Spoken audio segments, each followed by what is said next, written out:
A paz do Senhor, meus irmãos, seja bem-vindo ao meu canal. Eu sou o presbítero Renato Pletz. No vídeo de hoje estaremos lecionando a lição de número 3 da Escola Bíblica Dominical, editado pela CPAD. Então, irmãos, vamos à lição de número 3. O tema da nossa lição de hoje é a sutileza da imoralidade sexual. O texto áureo se encontra em 1 Coríntios, capítulo 6, versículo 18. Fugir da prostituição. Todo pecado que o homem comete é fora do corpo, mas o que se prostitui peca contra o seu próprio corpo. Verdade prática. As Escrituras condenam toda forma de prática sexual fora da esfera do casamento constituído por Deus. Vamos à leitura bíblica, que se encontra em 1 Coríntios, capítulo 6, versículo 15 ao 20, Romanos, capítulo 1, versículo 26 ao 28. Diz assim a palavra de Deus: Mas não sabeis vós que os vossos corpos são membros de Cristo? Tomarei, pois, os membros de Cristo e falo-eis membros de uma meretriz? Não, por certo. Ou não sabeis que o que se ajunta com a meretriz faz um corpo com ela? Porque serão, disse, dois numa só carne.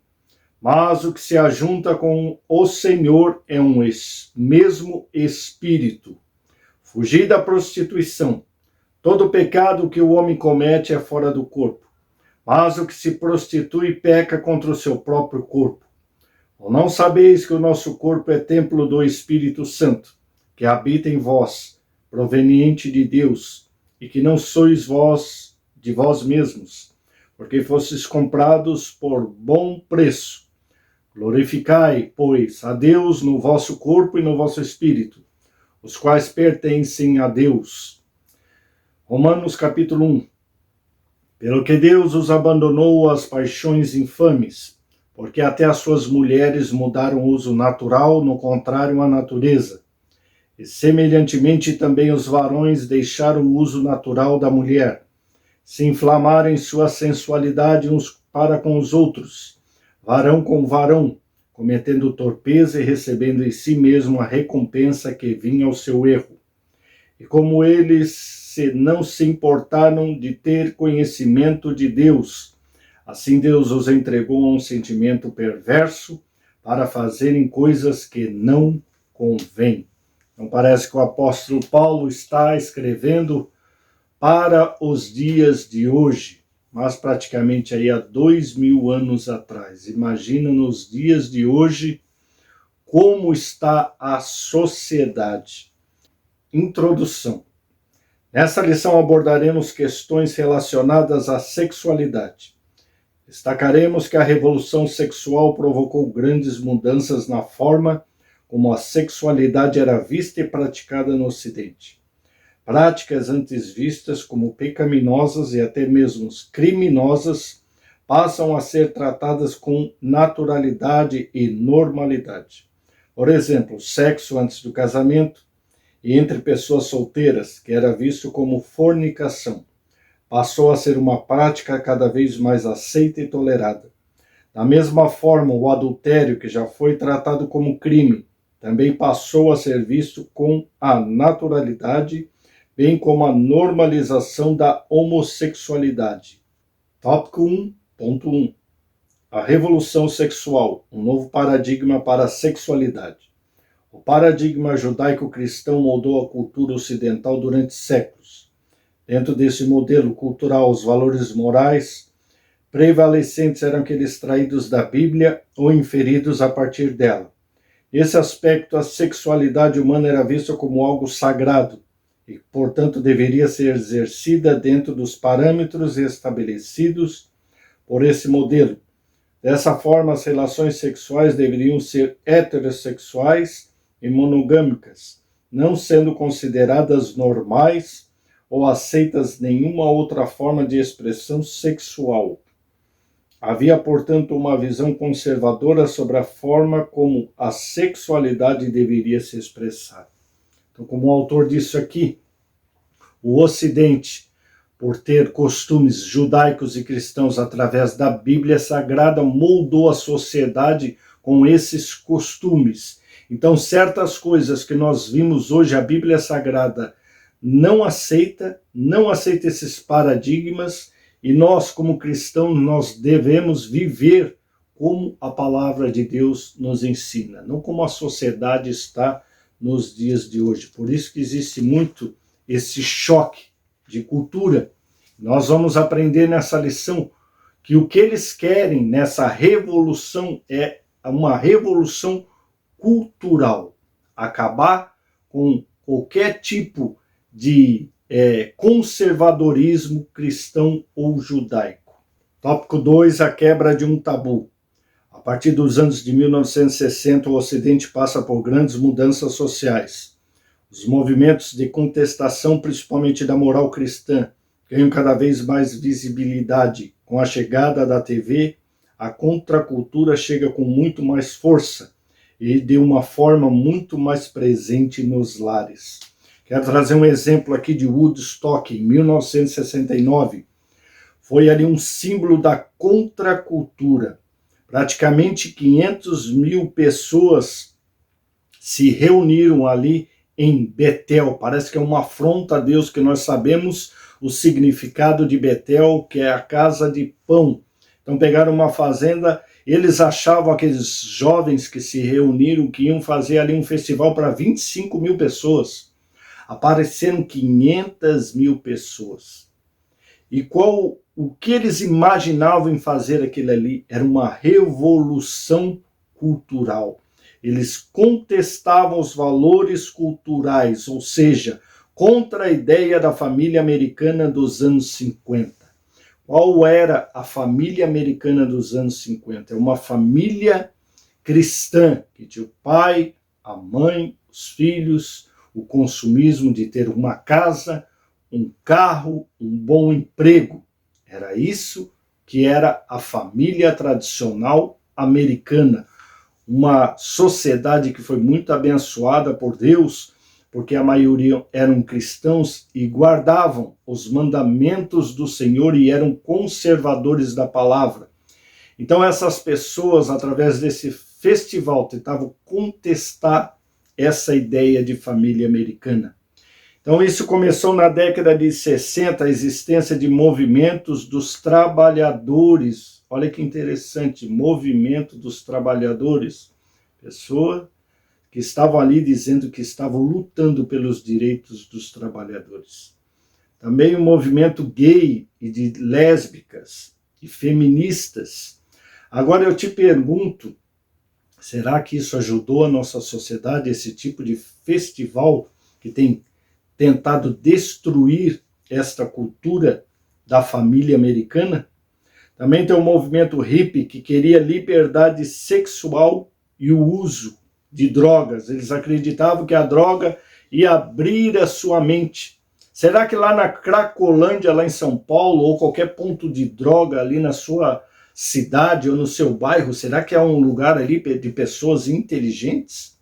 Quantas pessoas que cresceram comigo, pessoas que eu conhecia, que se enveredaram por esse caminho de droga, de prostituição, de pecado, e onde eles estão hoje? A maioria já estão falecidos, ou alguns estão internados, totalmente dementes. Outras pessoas vivem como imundos na rua, jogado, buscando aquele vício de qualquer maneira, já entraram em furto, em roubo, já foram presos. Isso é bom para a sociedade ou o que a palavra de Deus nos ensina?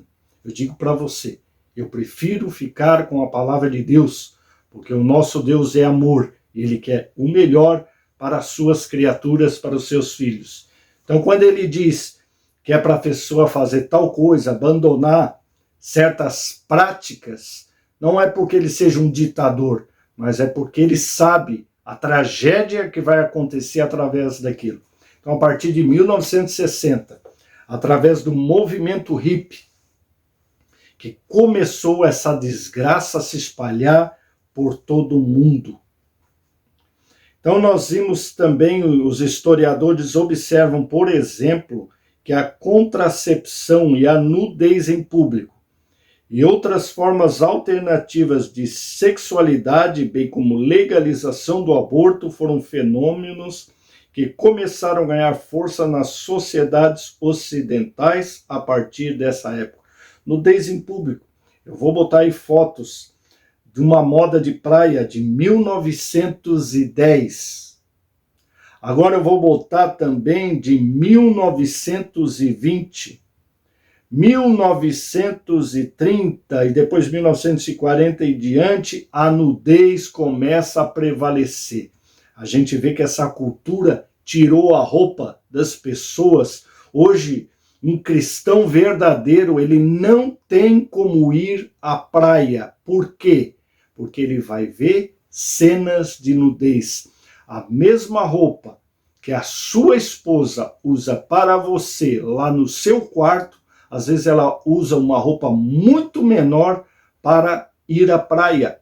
Agora eu digo para você, você que tem aí o seu esposo, você acha bonito você pegar o seu esposo, botar ele numa cadeirinha de praia e ficar vendo aquelas moças seminuas desfilando na frente dele? Será que ele é um super-homem? Que ele não vai cair ali num pecado e vai começar ali a mentalizar a imagem daquelas mulheres? Então pense nisso antes de levar a sua família para a praia. Já foi há muitos e muitos tempo um lugar que você poderia levar a sua família. Hoje, infelizmente, é só baderna, nudez, drogas, alcoolismo e tantas outras coisas que desagradam ao nosso Deus. Então, outras formas alternativas de sexualidade. Na minha época, quando eu era jovem, eu conhecia ali a sexualidade de um homem com a mulher.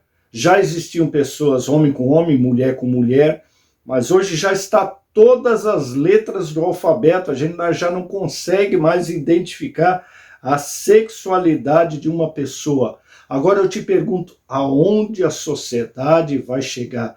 Nós vimos isso já na Bíblia Sagrada, na passagem onde fala ali em Gênesis sobre Sodoma e Gomorra. Aquelas cidades estavam pervertidas na sua sexualidade. Quando Ló foi ali visitado por anjos, eles queriam fazer sexo com os anjos. Então Deus viu aquilo, e aquilo, como nosso Deus é santo, se abominou naquilo e destruiu aquelas duas cidades. A legalização do aborto, nós vimos aqui em Santa Catarina, permitir um aborto praticamente de uma criança de 7 meses, que tinha um consenso, era 2 namorados, inventaram uma história que a menina foi estrupada. Então, aonde é que a nossa sociedade vai chegar? Então, se não é a igreja, que é a luz do mundo, o sol da terra, por certo, essa terra seria destruída por ela mesma. Não é, nem precisa Deus colocar a mão, sua mão irada sobre isso. Ela mesmo se autodestruiria. Parece que o ser humano virou um animal irracional. Então foram fenômenos que começaram a ganhar força nas sociedades ocidentais a partir dessa época.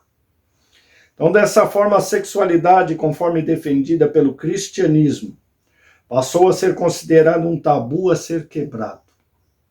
A partir dos anos 80, cresce a indústria pornográfica e a relação sexual antes do casamento torna-se uma prática cada vez mais aceita.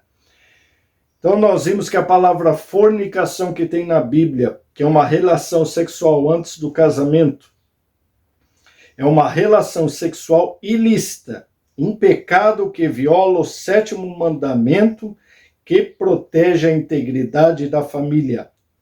Que diz o 7º mandamento? Não adulterarás. Então hoje está ficando uma coisa normal.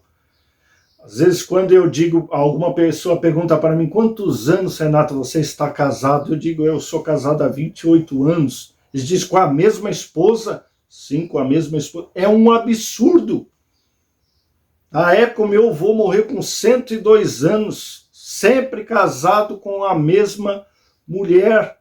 Agora hoje troca 2, 3. Aí eu te digo, aí vem um problema. Você se separa e você leva o filho. E você, às vezes você casa com uma pessoa que você não conhece. E provavelmente já não é uma pessoa boa, que já está separada. Aí você traz filhos para morar dentro dessa pessoa e acontece muito hoje na nossa sociedade. Essas pessoas vão lá e mexem nessas crianças. Vão lá e estrupam essas crianças. Esse dia nós vimos aí um pai, não era nem um padrasto, estrupou um bebê, menino. Agora eu pergunto, como está a cabeça de uma pessoa dessa? Que desejo ele tem de estrupar um bebê menino? Por que acontece isso? Porque nós vamos ver por causa muito da indústria pornográfica. Então, olha o tamanho da indústria pornográfica.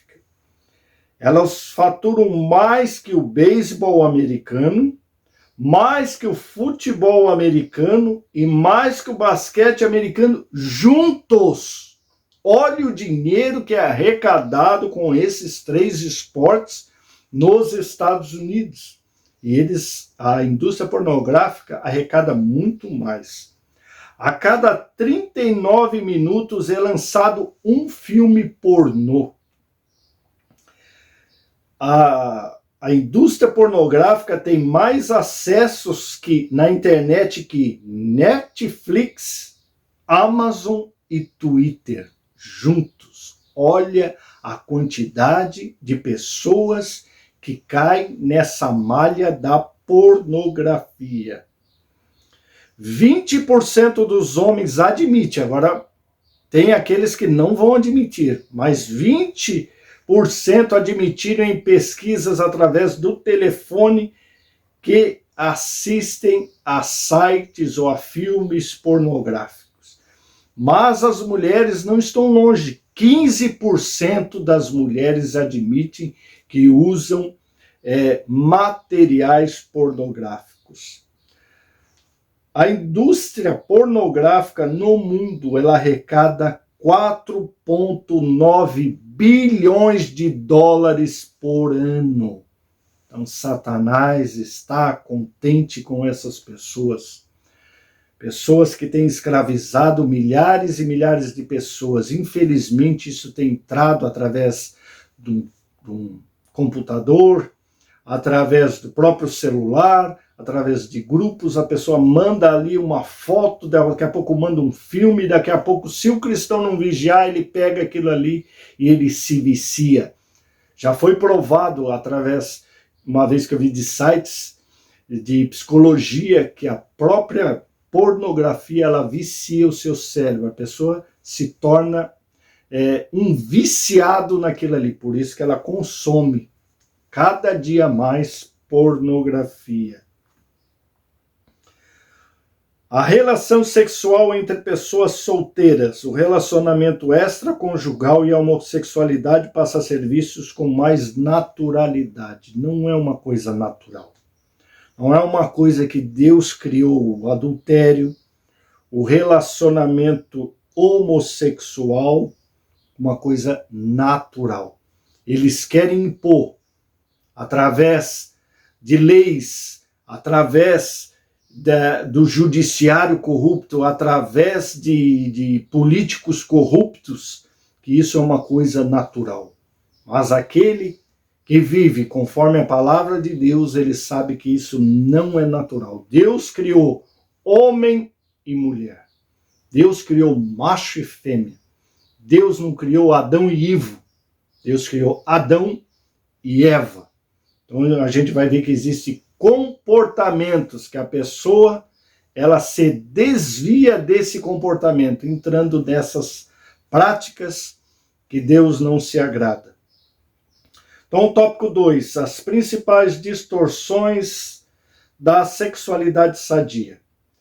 O ponto 1, a prática da fornicação. No contexto evangélico, o termo fornicação passou a ser entendido como prática não aceita e reprovável do sexo antes do casamento, realizada por pessoas solteiras. De nenhuma forma, principalmente dentro da igreja.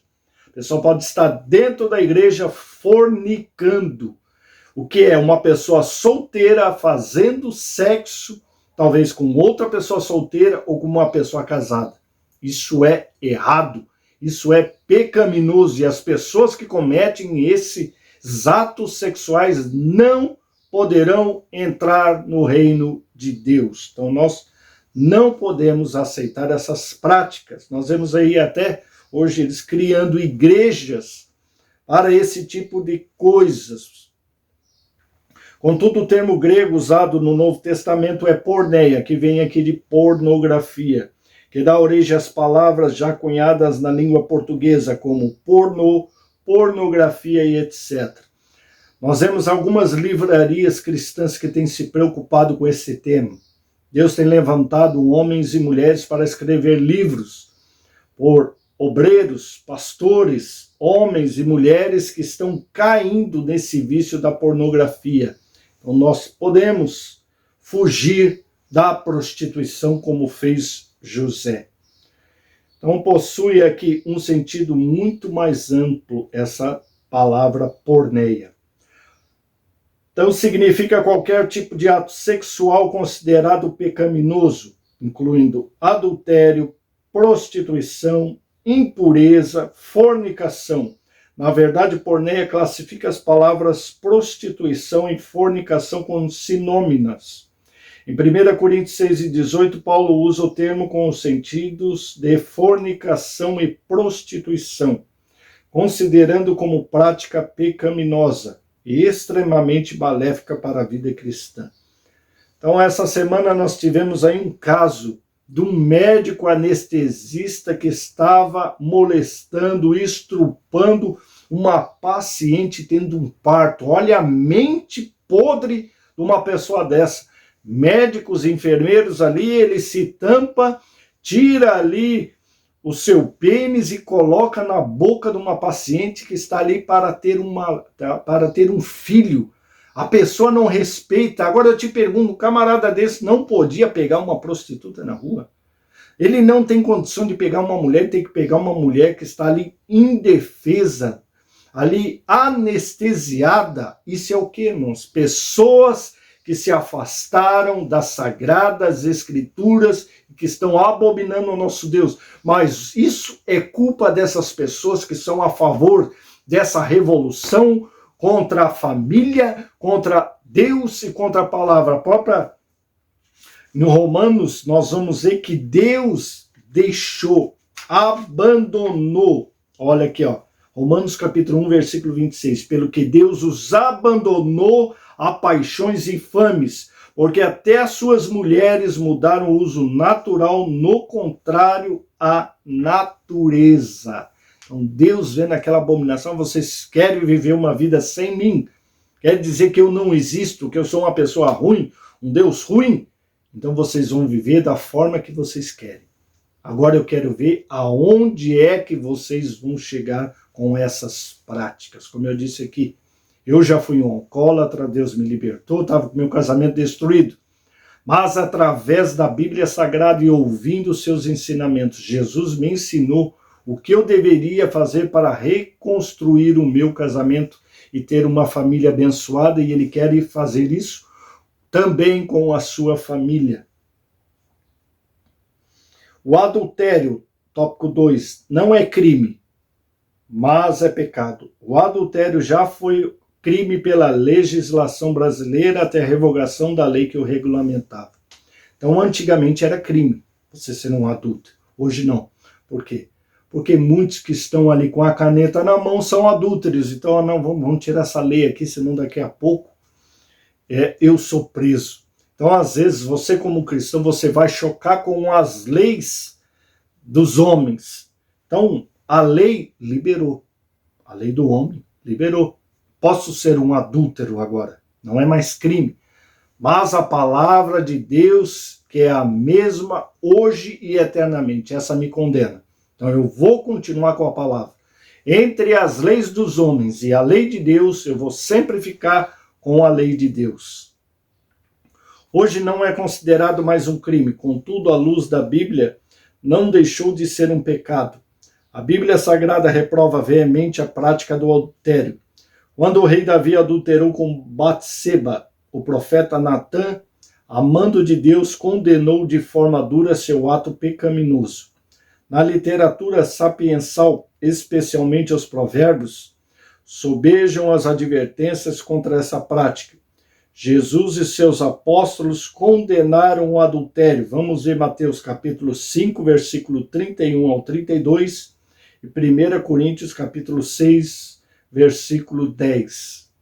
Então, Mateus capítulo 5, versículo 31 ao 32 diz: Também foi dito, qualquer que deixar sua mulher, que lhe dê carta de desquite. Eu, porém, vos digo que qualquer que repudiar a sua mulher, a não ser por causa de prostituição, faz que ela cometa adultério. E qualquer que casar com a repudiada comete adultério. 1 Coríntios capítulo 6, versículo 10. Vamos ver o que o apóstolo Paulo fala sobre isso. Não erreis nem os devassos, nem os idólatras, nem os adúlteros, nem os efeminados, falando aqui sobre homossexualidade também, nem os sodomitas, aqui é o ativo e o passivo, entre os dois. Tem gente que acha, eu não sou viado, mas você sai com viado, com homossexual, então você entra aqui como sodomita. Então o ativo como passivo é condenado por Deus.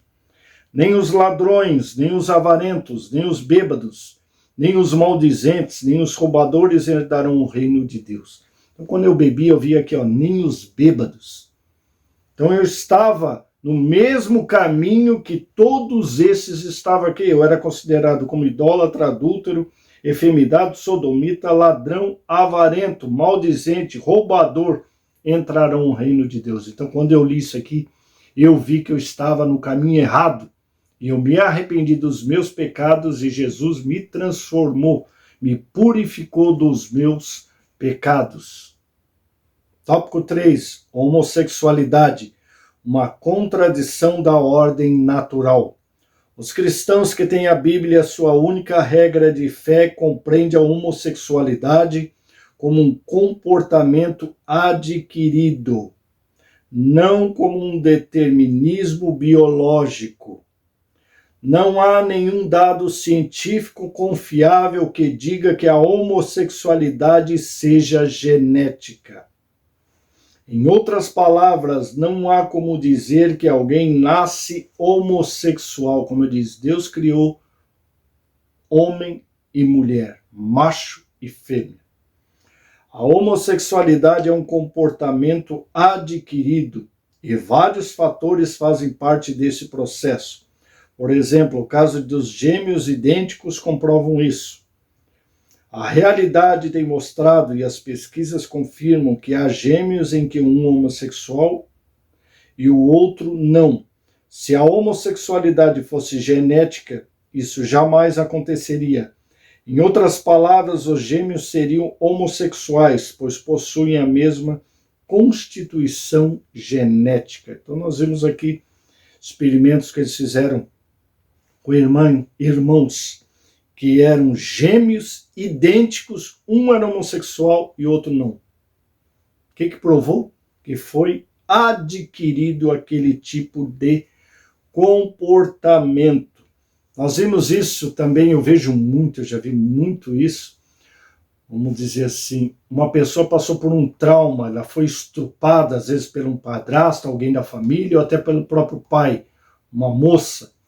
E depois ela se cresce com aquele trauma, ela não quer tocar em ninguém, ela não quer mais ter relações sexuais com uma pessoa de outro sexo.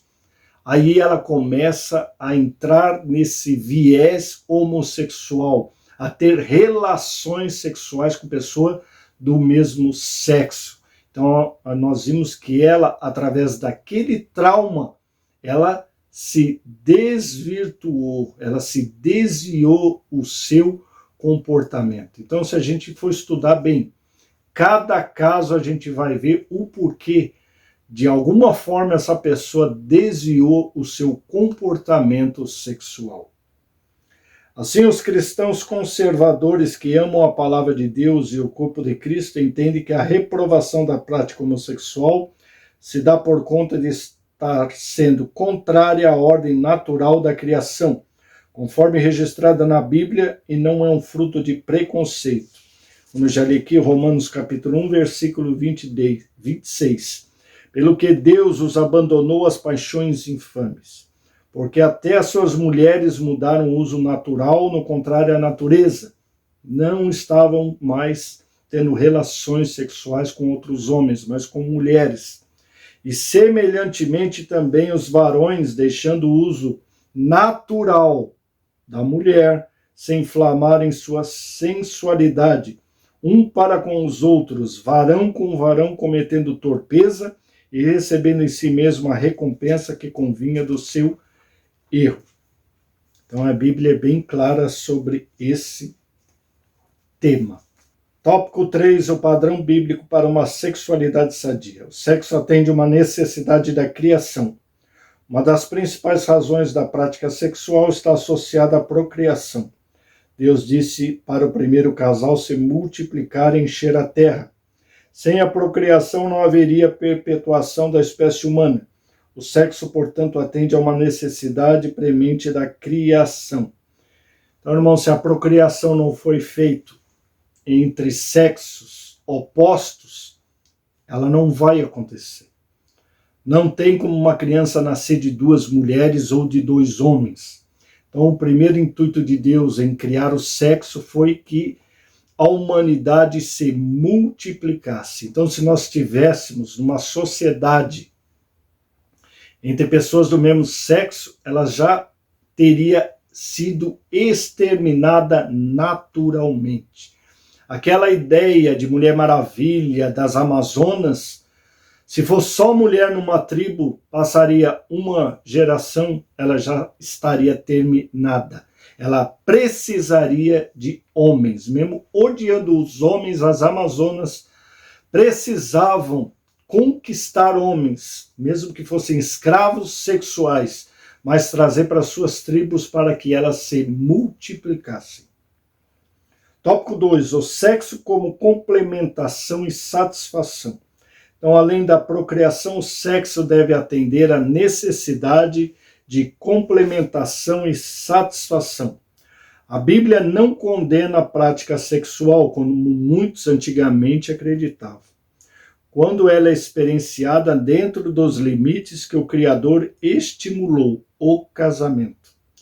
A maneira que o Criador deixou para guardar o casal contra as suas mais diferentes formas de impureza, como a fornicação, o adultério, a homossexualidade, foi o sexo praticado dentro da esfera do casamento monogâmico e heterossexual. Então, o casamento que Deus criou, se você for fiel ao seu casamento, você não vai correr o risco de adultério, de fornicação, de homossexualidade, de pegar doenças venéreas, tantas doenças como AIDS, gonorreia e tantas outras coisas, porque o seu leito é um leito sagrado entre você e a sua esposa. Então, a gente sendo fiel à nossa esposa, ao nosso esposo, nós nos protegemos também a nossa saúde. Vamos abrir em 1 Coríntios capítulo 7, versículo 1 ao 9. Respostas à pergunta acerca do casamento. Ora, quanto às coisas que me escreveste, bom seria que o homem não tocasse em mulher, mas por causa da prostituição, cada um tem a sua própria mulher e cada um tem o seu próprio marido. O marido pague à mulher a devida benevolência, e da mesma sorte a mulher ao marido. A mulher não tem poder sobre o seu próprio corpo, mas tem-no o marido. E também da mesma maneira o marido não tem poder sobre o seu próprio corpo, mas tem-no a mulher. Não vos defraudeis uns ao outro, senão por consentimento mútuo, por algum tempo, para vos aplicardes à oração, e depois ajuntai-vos outra vez, para que Satanás vos não tente pela incontinência. Digo, porém, isso como que por permissão, e não por mandamento, porque quereria que todos os homens fossem como eu mesmo, mas cada um tem de Deus o seu próprio dom, um de maneira e outro de outra. Digo, porém, aos solteiros e às viúvas que lhes é bom se ficarem como eu. Mas se não pode conter-se, case-se, porque é melhor casar do que se abrasar. Então nós vimos nessa palavra, irmãos, a maneira que o Criador deixou para guardar o casal contra suas mais diferentes formas de impureza, como eu já disse aqui. Então, se nós seguimos a palavra de Deus, nós vimos que o sexo é uma bênção por Deus, traz prazer tanto para o homem como para uma mulher. Nós nunca vamos deixar o inimigo da nossa alma entrar dentro da nossa casa.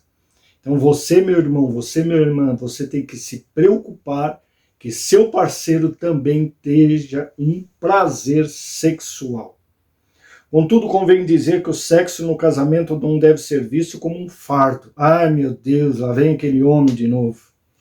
Mas como um espaço no qual um se complementa no outro, torna-se uma mesma carne. Eu vi uma vez um judeu, um rabino, dizendo que o homem e a mulher é como um anjo imperfeito. Cada um tem uma asa.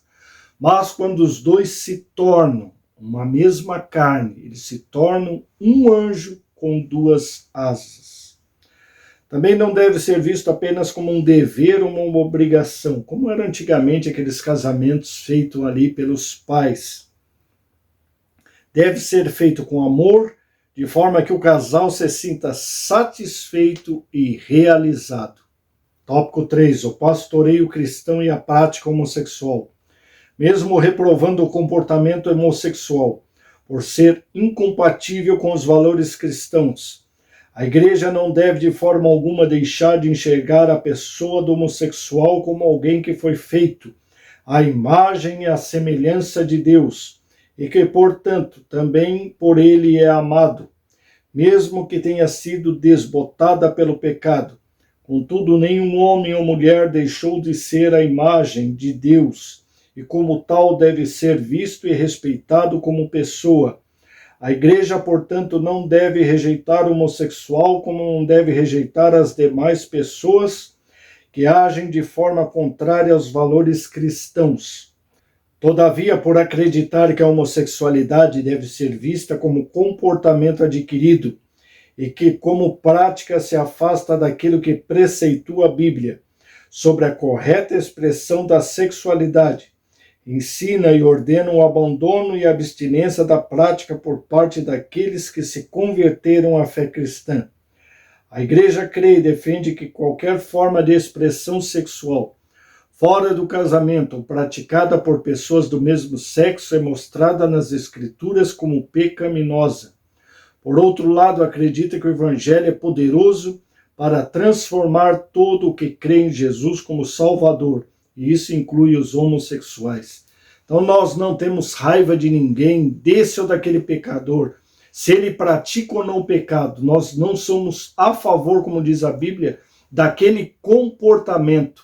Mas Deus os ama, Deus quer salvá-los, Deus quer transformá-los, como me transformou e transformou a muitos em várias partes desse mundo.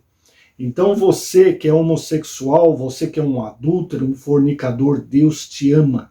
E Ele quer te libertar, quer te transformar em outra pessoa. Ele quer que você seja verdadeiramente um filho de Deus. Para concluir, vamos ler Apocalipse capítulo 21, versículo 8 e Apocalipse 22, versículo 15. Então, Apocalipse capítulo 21, versículo 8, olha o que diz a palavra de Deus. Mas quanto aos tímidos, aos incrédulos, aos abomináveis, aos homicidas, aos fornicadores, aos feiticeiros, aos idólatras e a todos os mentirosos, a sua parte é no céu? É numa dimensão melhor? A sua parte será no lago que arde com fogo e enxofre, o que é a segunda morte. Então, por isso que esse pecado é tão terrível. Agora, Apocalipse 22, versículo 15, diz assim a palavra de Deus: ficarão de fora, da onde? Da Nova Jerusalém, do céu, da presença de Deus. Ficarão de fora os cães, os feiticeiros, aqueles que se prostituem, os adúlteros, fornicadores, os homicidas, os idólatras, e qualquer que ama e comete a mentira. Então, irmão, se você tem um desvio sexual, o nosso Senhor quer te tocar através da sua palavra e te libertar através do sangue de Jesus Cristo. Então, a conclusão, irmãos, nessa lição aprendemos sobre 3 dos principais desvios do modelo sexualidade bíblica: a fornicação, o adultério e a homossexualidade. Essas 3 práticas pecaminosas têm ganhado cada vez mais espaço na sociedade nas últimas décadas.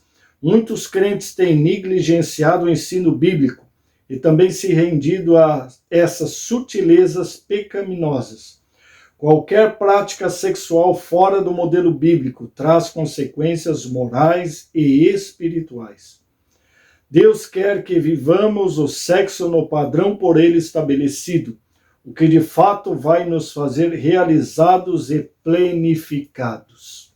Então, irmãos, eu agradeço por você ter assistido mais esta aula. Eu te convido a participar da próxima aula semana que vem, a lição de número 4, a sutileza da normalização do divórcio, um tema também muito importante para a sua igreja nesses dias. Então, irmãos, deixe aí o seu comentário, deixe o seu like, se inscreva no nosso canal e que Deus venha abençoar os seus estudos. E não se esqueça, não falte na escola bíblica dominical da sua igreja presencial. E que Deus lhe abençoe em nome de Jesus Cristo. Você tem gostado do conteúdo do nosso canal e quer ajudar o canal a crescer? Você pode ajudar clicando no botão Valeu.